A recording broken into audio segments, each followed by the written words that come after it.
Welcome back to A Celtic State of Mind. I'm Paul John Dykes. Tonight I'm actually delighted to be joined by Lawrence Conley and Kevin McCluskey. At the last minute I am here, but it will just be Lawrence and Kevin at half-time and full-time, hopefully celebrating a win. How are you doing, gentlemen? Yeah. And good, Paul. Aye. I'm still a wee bit in a shock from yesterday. So, those VAR refs, what they like, mate, you know. Oh, Lawrence, it's one of the... don't see others, mate, so I'm still in shock at it. No, it's something that I think we've already said. We haven't heard the last of it, that's for sure. And now, in relation to tonight's game, the lineup has been released. So the first thing we're going to do is have a look at that. We'll have a wee chat in relation to your thoughts on the change. There is one single change in the lineup this evening. So let's run through the starting 11 for Celtic versus Livingston. It's Joe Hart in goals, and the back four: Tony Ralston, Greg Taylor, Carter Vickers and Starfelt. The midfield three of McGregor, O'Reilly and Hatate, and up top Abada, Jota, Kyogo. Abada coming in, of course, for Dyson Maeda. And on the bench we have Siegrist, Jens, Giakoumakis, Haksabanovic returning to the bench, Moy, Turnbull, Maeda, Bernabe and Forrest. So first of all, we'll talk about the change. Kevin McCluskey, I'll come to you first. Well deserved for Abada getting the start, I would think. Yeah, I think so. Excuse me. The two of us covered the game at the weekend, and you could see that he was the player that made the difference in the second half when he came on. Started playing a bit more down the right-hand side. Basically, everything came through him. I've watched back some of the highlights earlier on, and it's as everything on the right-hand side came through him. The big chance that Kyogo misses at 0-0 comes through Abada. He's got a shot as well later on that he brings a good save from the keeper from. And I think he deserves to stay in the team. He definitely made a bigger impression than Maeda did in his 45 minutes. So we'll see if he can carry that on into this game as well and kind of keep that impetus running. Yeah, without a doubt. Kevin and I covered the game, Lawrence, on Saturday, and it was interesting because we covered it. I'm going to put live in inverted commas because I've been told today that we were way behind the action, but you never know that at the time. Kevin, I was a wee bit ahead of you. And I think I must have been. I think I'm still watching the game. I was that far behind. Yeah, I was telling you, watch it for this bit of play, watch it for this bit of defensive play and this save. But obviously we scored the goal and it was a real sense of relief, Lawrence. But a big part for me, the big part of Celtic's victory on Saturday was the introduction at half-time of Lil Abada. Ange Postecoglou's shown that he's not scared to make these changes early if necessary, if things aren't working. And what I found on Saturday was that there was a real focus on the right-hand side down the wing, and that meant that Jota didn't get as much of the ball as he had done in the first half, and he was eventually subbed off. Worked out well. But no complaints from you, I'm guessing, Lawrence, for Abada coming in for Maeda?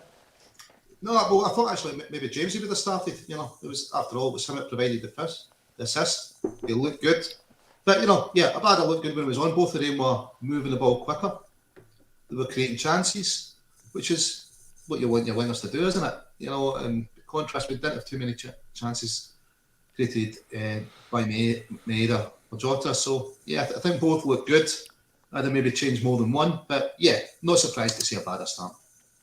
It's interesting what they've done with that picture of Starfelt there with the green hoops, because do they actually look like that in real life? It looks as though they've messed about with the colours. Mark E comes in. Abada starts, Kyogo keeps his place. Strong team, looking forward to this game. And there are a few comments in relation to the starting lineup and the fact that Kyogo has been selected over Giakoumakis. Celtic follower, you're watching on YouTube. Best not to make many, if any, changes. I thought Haksabanovic would have started, but a strong bench with lots of game changers. Will there be a controversial VAR decision against us tonight, I wonder? That's going back on what Lawrence said at the beginning of the stream. Yeah, there have been some bizarre decisions, even just last night, Lawrence. But you know what? We'll discuss them if and when they happen tonight. Jungle Lion thought that Gigi might have started tonight. That was the topic of conversation earlier on today as well, whether or not Kyogo would be rested. Kevin, can you read anything into it that even when Kyogo's not at his best this season, Giakoumakis doesn't tend to get a start? Are we reading too much into that? I think what we can read into that is that Kyogo is Angie's number one centre forward, and in the way that he wants to play, it seems that Kyogo's the man, and he sees Giakoumakis more as the impact sub coming off the bench, which is fair enough because I think he's got that strength in his game. He's got that ability to do that. But centre forward's a position I think where you need to play the player that's got the confidence and in form and scoring the goals. And when you see Kyogo missing the chances that he missed at the weekend, you can't help but think Giakoumakis maybe deserves his chance to come in and see what he can do. And then you see all the speculation in the press that he's maybe for the off. So there's times when you can't help, but read between the lines and maybe make stories and narratives that aren't really there. For me at the moment, I think it's still clear that Kyogo is Angie's number one centre forward.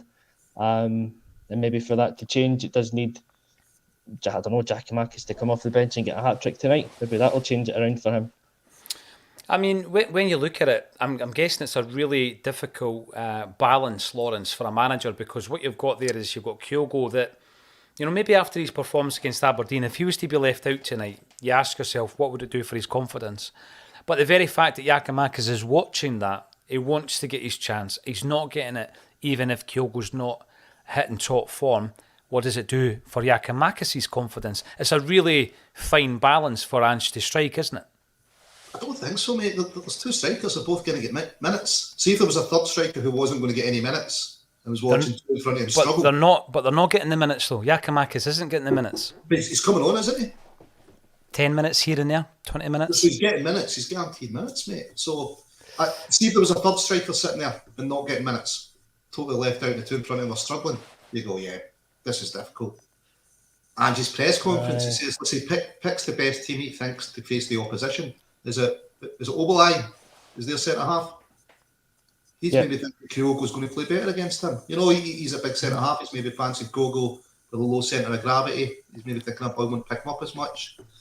Giakoumakis is a bit more predictable to play against, isn't it? So maybe he's looking at that and thinks he's just the best for this. But I fully expect both of them to get minutes each game. But to be fair, I don't think the type of player that at his stage, Giakoumakis is going to be happy to be playing second fiddle. I mean, you mentioned the third option there. Giakoumakis isn't getting the minutes, and when you watch the guy that you're trying to win the jersey from not playing great, and you're still not getting a start, I don't think that's going to work well for Giakoumakis' confidence. And then the flip side is it'll work well for Kyogo because he's stayed in the side. What's your thoughts, Kev? Aye, I was going to say, I think if you're Giakoumakis, you're 27, 28 years old, you're an international striker, you want to keep your place in your national team squad. Getting 10 minutes here and there is not enough for him. He needs to be starting games. He needs to be the number one forward. It's the way we play. We only play with one through the middle. So you're always going to have one or two if you've got that third striker that's going to not be happy at not getting game time. But and you've got to accept that you're not going to start every week. But he's got every right, I think, to want to start more for his own career, to make his own ambitions. And again, when you look at the man ahead of you not scoring the goals and not contributing with as many assists either as we'd probably like him to do, because it's fair enough if Kyogo doesn't score but he's setting the goals up. He hasn't been doing that recently either. So, I mean, I would be more unhappy at Giakoumakis if he was fine and happy to settle for getting 10 minutes every now and again. So it doesn't bother me to the extent that he's unhappy. If he is actually unhappy, we don't know that for sure. But to keep him happy, he needs to play more minutes. He needs to get the final half hour rather than the last 10, 15 minutes as a minimum. I'm looking at this season in isolation at the moment, and Giakoumakis has played 90 minutes in the League Cup. And when you look at the league, he's played 2. And then in the Champions League, he played 1. So in total, he's played 4 full games. Now, I get that, if you're going to rotate and you're going to try and get minutes in both the strikers' legs, you're not going to play a lot of 90 minutes. But when you then look at some of the performances that he's had against Motherwell in the League Cup, 10-minute performance, 18 minutes against Aberdeen at the weekend, 21 minutes against Ross County, 21 against Motherwell. I just sense any footballer, I guess. If you try to break into the team and you're maybe 19, 20 up to 21, 22, I get that. But any footballer at this stage, I don't know if that would satisfy him. And, then you hear the speculation, and the way that Ange talks, it is just speculation, because he just, knocked it right back out there once he was asked about the various players coming and going. But after the weekend's performance, I did look at the lineup tonight, and I thought perhaps Giakoumakis would have got a start. Barry reckons that Kyogo needs dropped. And we've also got Martin Heaney coming in, who's surprised at Giakoumakis. And again, you want to try and keep them sharp. I remember Ralston was out the side for a while last season. When he came back in against Motherwell at Fir Park, he had a poor game, and that was unlike Tony Ralston. So I don't know if when he's coming on, he's going to be sharp enough unless he gets a wee bit more game time. Now, Celtic followers is now asking for the song to be played. I can guarantee you this will be played before the end of this stream. We're about 10... It has been at Celtic Park. Has it been? Has it been? Oh my! Well, I found out that it was going to be played tonight and also on Saturday before the game. So to hear that it has been played, Lawrence, is tremendous. Can you hear it outside your window? Did you say? Of course, mate. I can hear the boys, the noise from the boys. Yes. That's tremendous. Danielle, welcome to the show. I hope you're well, and you're watching on YouTube. And I'm going to remove this team line so that we can see Kevin, because that's obviously going to improve the experience of anybody tuning in. There we go. Well, I'd rather see Danielle's face than mine. When Giakoumakis leaves, we can't be surprised. It's just getting silly now. He deserves a start. He was joint top goal scorer last season, even though he practically only played half a season. I'm with Danielle on this one, Lawrence, but it's good to have the debate. I mean, I'm thinking Giakoumakis deserves a start. What was that, Lawrence? Much did Kyogo play last season? He missed a huge chunk through injury. He did. He was out for about 3 months. Because remember, we covered the St Johnstone game and he came back too soon for that, and he was out again. Yep. So, Ange is on record saying he picks the best players for the team he's facing. And he thinks it's better to start off with Kyogo. I don't know what the big man knows about football and those two, but certainly more than me. So I'm going to back Ange. I know, but if we were to try and dig into every nuance of every rumour and then the team selection, it would suggest that Gigi is out of favour at the moment. Well, to be honest, I'd be looking at bringing another striker anyway. Yeah, I don't disagree with that. 84 chances Champions League, we score 3, get 1 and goal. The amount of chances we're getting in the league, we score a lot of goals, but we don't have a high conversion rate of chances. No, I mean, even against Aberdeen, 31 chances, Lawrence, 1 goal. What type of striker are we talking then? Because you've got Kyogo, who is completely different from Giakoumakis. That's like what we were saying today. And before the Aberdeen game, Kevin, a lot of comments were coming in saying this is a game built for Giakoumakis. So what is the third type of striker? And I don't want you just to say someone who can score more goals, right? What is the third type of striker that we're going to bring in, Kev, if we do indeed bring in another striker? It's a great question, because it's a very difficult one to answer. I think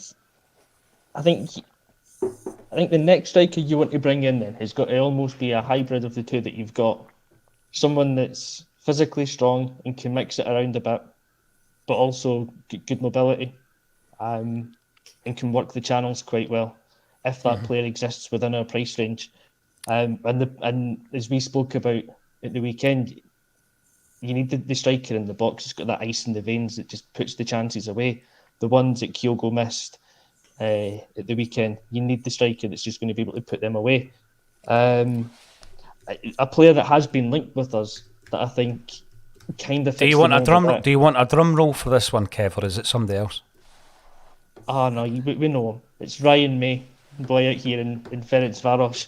He kind of fits what we're looking at, because he's not the tallest, but he is strong. He's got really good movement and he works the channels well. And when he gets the chance in the box, if he doesn't score, he hits the target, which was something that was just missing at the weekend. And they've got players that just kind of get in and pick up from his scraps. But that's the player we need, I think. Just kind of an intelligent forward who can handle himself. And it's Giakoumakis, it's Kyogo, not light, but Kyogo heavy, I suppose, a stronger version of him. And I thought you were going to say Moussa Dembele there, actually, but No. I do remember. All like that. You know, I mean, we all like this. that's the absolute dream, isn't it? That he comes back. But there's even things that I won't allow myself to dream about actually happening. I'll just wait for that one to happen and then just sit back and watch the goals flow. Yeah. The one thing that interested me near the end of the charity weekend, our Celtic Exchange came on to close the night out on Sunday night. Lawrence had been in the studio for a big part of that, and you had since left, Lawrence. But the guys were talking about Kyogo. They were talking about basically what we are debating right now. And they were discussing the fact that Kyogo was sensational when he came to Celtic last season, and he was sensational in the League Cup final. And Kevin and I spoke about this against Aberdeen as well during the match day, whereby he has not become a bad player. And what he provided last season, we have also seen elements of that this season. He's not had a bad season from start to finish. But the other thing that we were discussing is the fact that this tendency for him to miss gilt-edged chances is nothing new either. And he's been doing it since his very first appearances for Celtic. Yet he gets so many chances that, by the end of the season, you would expect him to score 20 plus goals. I'm going to ask you the question, Lawrence, because we're saying we need a third striker, something I agree with. But what kind of striker are we talking about? Quote Big Chris, your mate, one that can find the corners. It's that, if you can find the corners, you'll get a better chance of scoring. Listen, Kyogo was brilliant when he first came, but guys have now played against him 6 or 7 times, Yeah. So people do get used to your game. So yeah, and you said don't go for someone that's better. Well, I wasn't going to pick somebody that was worse. So it's obviously going to be someone that's better than we've got. And just got to look at his system. What does he want? Somebody that presses, somebody with endurance, but overall somebody that can take a better percentage of chances. And I think that's someone that finds the corner more often than the current two, because we just don't convert enough of our chances. It's that simple. Both of them showed they're very different. Both can score goals in a Celtic team. We're not arguing whether they can score goals. It's the percentage of chances they take. So what we're really arguing about is, we're not saying they're the wrong type. What we're saying is the chance conversion isn't good enough. No, which is quality, is what we're talking about. Which is the answer you didn't want. But so in short, somebody that finds the corners more often than not. But, if you look through the years and through the various teams and eras, Lawrence, we've always created a lot of chances. We created enough chances for Scott McDonald to score 32 goals one season, or Lee Griffiths to score 40. There's a type of striker who would absolutely thrive on the play and the chances that are being created at the moment. Kyogo is a phenomenal player. Absolutely no doubt whatsoever about that. Giakoumakis brings a different physicality, and he brings something to the team that I don't think Kyogo does. However, I don't think we've got someone who, for example, you would expect to score half a dozen headers a season, because Giakoumakis even, I don't think he's lethal when it comes to his aerial duels, and Kyogo certainly isn't. So there is a different type of striker out there, and it would be interesting in the January transfer window if we bring another one in. Now, Michael Ross reckons that Giakoumakis is on his way out and wasn't really willing to get in about that kind of discussion the other day when he was asked. And Jungle Lion, maybe he is going, says Jungle Lion, and if Ange plays him in all these games and he bangs in 10 to 15 goals, there will be outrage.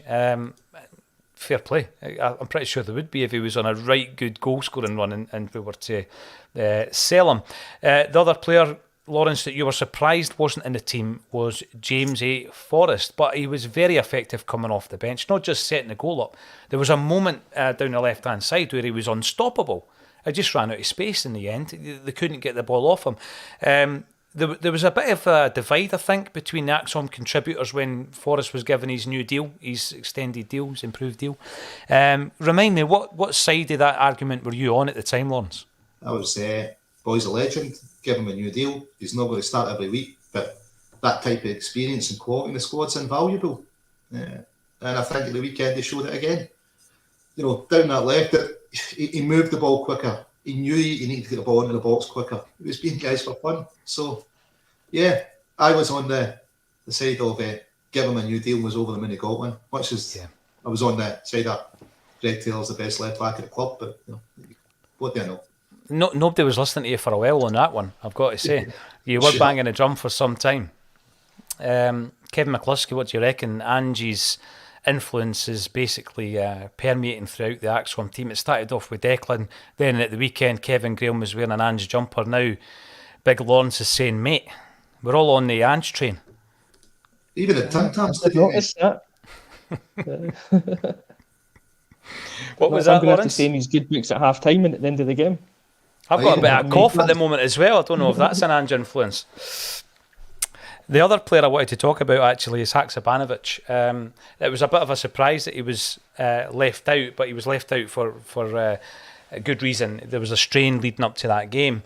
And he's one of the guys that I've got in a category in my own head anyway that may well make a bigger impact in the second half of the season than they have done so far. The other two are, I would say, far less likely to in Bernabe and Abulgar. The fact that Abulgar's not on the bench, Kevin, is that a concern? I mean, I've not heard of any injury issues, but he's a player that's never got going. And obviously, when Andrew asked about it, he spoke about the circumstances in terms of the lack of intense training that Abulgar had undertaken for 3 months prior to coming to Celtic. So it was going to be a slow burner. That was the words that Ange used. Haksabanovic was another one, a slow burner. Both players coming from the same club, of course. Haksabanovic has done a hell of a lot more, but he's had more opportunities. And now Abulgar's off the radar. Any concerns with that? I think we might have seen the last of him. Maybe not the absolute last of him, but I don't think he's a player that's going to be around for next season by the looks of things. I don't know if I've got major concerns about that as such, because we haven't seen enough of him to know if he's the player that we all thought he was and if he's going to be a loss to us or not. Mm-hmm. But it seems to be pretty clear that he's either not been able to get fit enough to play, or he hasn't done enough in training to impress to get in the team. Because when you had Giakoumakis out for 2 months, it was, let's shoehorn O'Reilly back into that position, and O'Reilly did fantastic. He kind of surpassed everyone's expectations, I think, he playing that more withdrawn role. But he wasn't even getting on the bench then, really. Seems to be that if it's not going to be putting O'Reilly back, it's going to be Moy that's going to come in and play the deeper role. So he's third choice at the moment for that position. So it doesn't look promising for him that he's going to hang about for next season or be asked to hang around for next season. And given the lack of minutes he's had, it's not one that you can really be that concerned about. It doesn't seem like it's going to be one of those ones that gets away because he hasn't done enough to prove otherwise. It's a similar feeling I get when I think about Ideguchi, right? Because I loved that transfer window. I think, if we manage to get 3 out of every 4 players right, I'm going to be happy with that, because I think that's a higher ratio than we have done in the past, under various managers. But if Ideguchi was to leave, and I know that some clubs have been interested, Grampus 8, for example, have been interested in taking him back to Japan. If that was to happen, I'd be exactly the same, Kevin. It would be farewell, wish you well, but I can't be that disappointed because I've not seen enough in any of his performances in a Celtic jersey to make me disappointed. And I guess I would be the same with Abulgar. We're getting into a situation, Lawrence, possibly, potentially, where we've got 3 midfielders in Abulgar and Ideguchi and McCarthy that are surplus to requirements. And I think that, Ange would be pretty brutal if he could move these 3 guys on and bring in one who's going to contribute, then he'll be doing it, won't he? Well, you could even throw Robertson in there. Yeah. I think he's on his way. To be honest, I think James will stay. I think he's pretty happy at Celtic. He's living the dream. As far as he's concerned, I think he's done his time away. Would Ange like to move him? You can only move a player that wants to go, can't you? But Ideguchi's been unlucky, with injury. That refereeing performance at Alloa was something different altogether, wasn't it? And I think with that injury, it just kind of paid to him get his chance. And there's a wee bit of luck and a bit of timing and everything, so that didn't work for him. Abelgard, any minutes he's had, he's not done the best with. It could be that he's not up to speed. We moved O'Reilly back, deep line playmaker. It's worked, but his fitness was up there. He was just to the game time. Moy came in.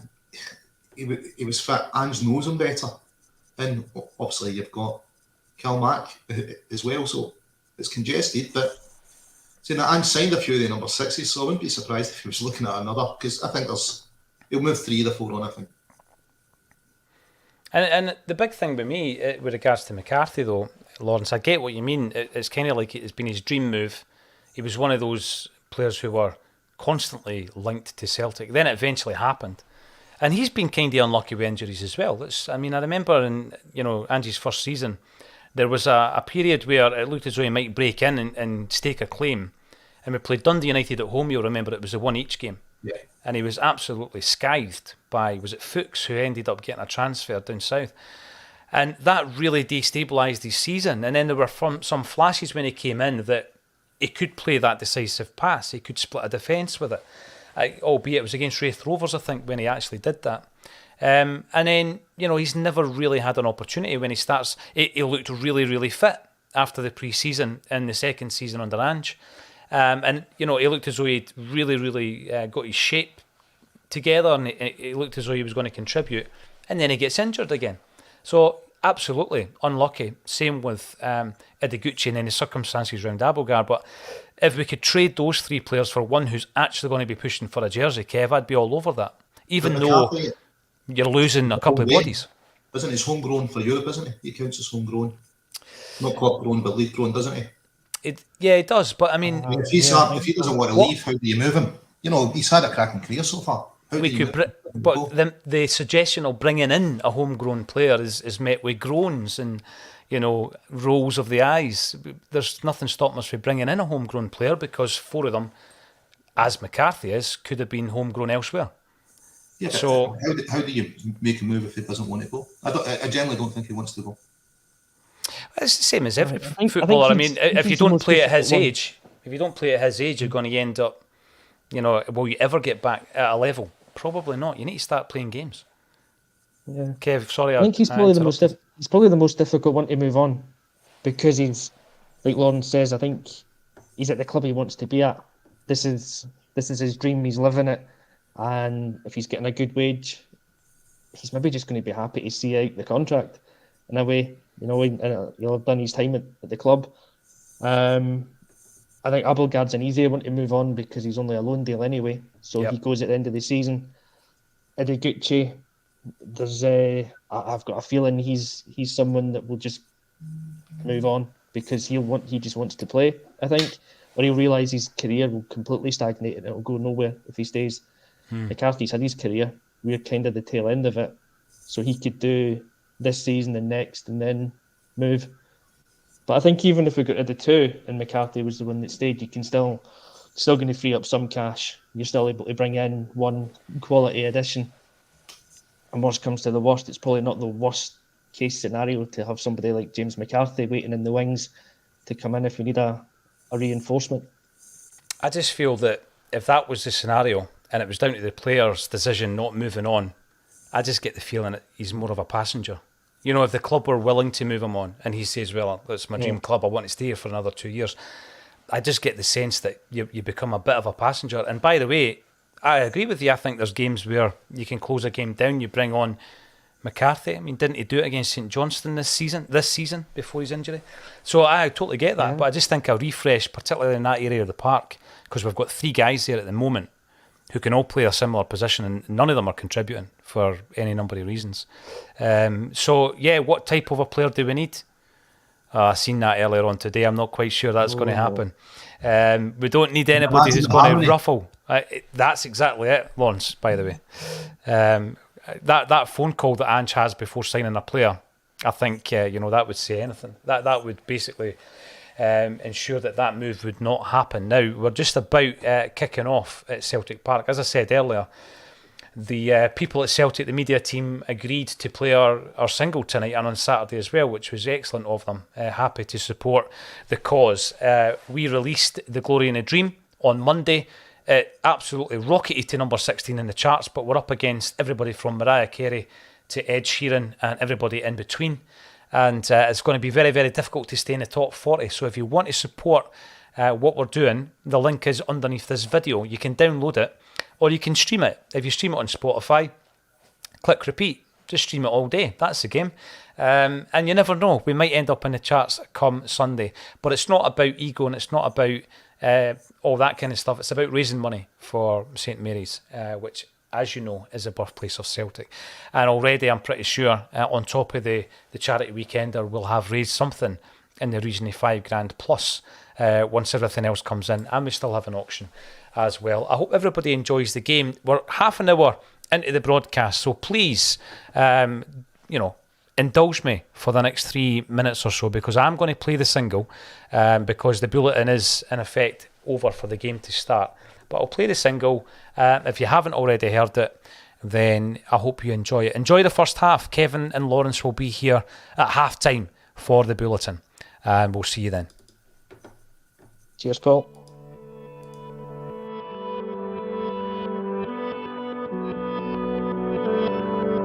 Over a century has passed since we first began our journey across the sea to find the glory in the dream.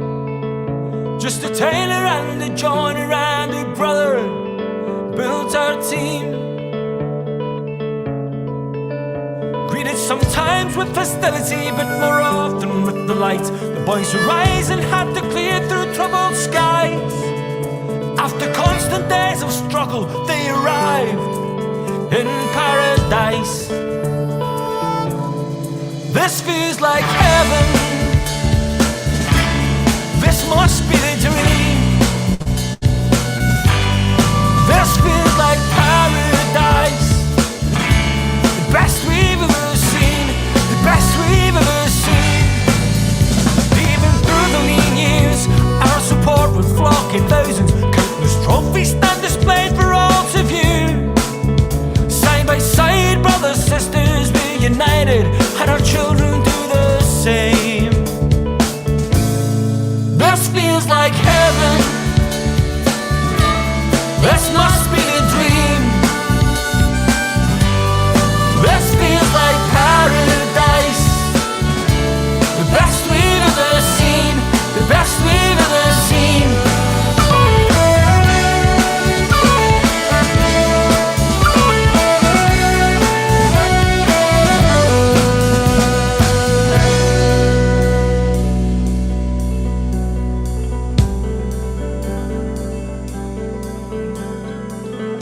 The above club was formed in November 1887 by a number of Catholics in the East End of the city.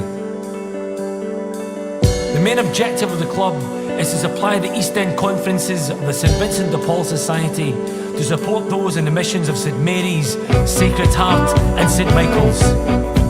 Many cases of sheer poverty are left unaided through lack of means. A football club will be formed for the maintenance of the dinner tables of our needy children. This feels like heaven.